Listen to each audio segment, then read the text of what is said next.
বটতলা পার হয়ে এসে আমাদের যে বড় পুকুরটা আছে পুকুরের সামনেই একটা মারাত্মক বড় অ্যাক্সিডেন্ট হয়ে গেছে। কিছুক্ষণ আগেই এই অ্যাক্সিডেন্টটা হয়েছে। দুইটা বাইক একদম মুখোমুখি সংঘর্ষণ হয়েছে। আর এই দুইটা বাইকে দুইজন করে মানে ছিল। আর এখানে স্থানীয় যখন টের পায় যে অ্যাক্সিডেন্ট হয় এখান থেকে দূরে তাদেরকে হাসপাতালে বলে নিয়ে যাওয়া হয়েছে। আর এই বাইক দুইটা রোডের পাশেই পড়ে আছে। দেখেন বাইকের কি অবস্থা। বাইকের আসলে ঘোরার মতো সামনাসামনি ক্যাপাসিটি না, দুইটাই বলে সামনাসামনি অ্যাক্সিডেন্ট হয়েছে। আল্লাহ না করুক এরা বেঁচে আছে কিনা জানি না। শুনলাম বলে খুব গুরুতর আহত হয়েছে। আর এই পাশে দেখতে পাচ্ছেন এই পাশে ভার্সন 2 ইয়ামাহা ভার্সন 2 অনেক কিছুই নাই, একদম গুঁড়ো হয়ে গেছে। সামনে সব কিছু শেষ।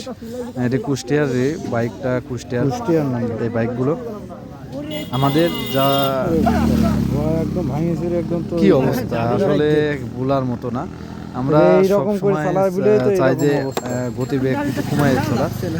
এদের গতি এতটাই ছিল, আপনারা দেখেন কতটা গতি ছিল। আর গতিটা থাকার কারণে কতবার ক্ষতি হয়ে গেছে। তাদের জুতা সব পড়ে আছে, বাইকগুলো এখানে পড়ে আছে, তাদেরকে হাসপাতালে নিয়ে যাওয়া হয়েছে। দেখেন কি অবস্থা, রক্তাক্ত হয়ে গেছে, জুতাগুলো পড়ে আছে। আল্লাহ না করুক এদের যেন সুস্থ রাখে। এর ভিতরে কি হয়েছে জানি না, তাদেরকে হাসপাতালে নিয়ে যাওয়া হয়েছে।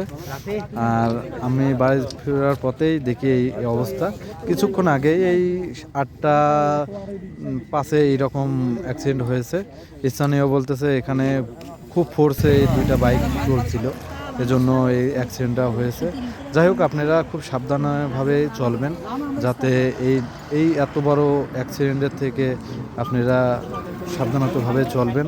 ভাই, একটা ভুলে সারা জীবনের কান্না, বিশাল একটা বড় অ্যাক্সিডেন্ট মাথায় রাখবেন।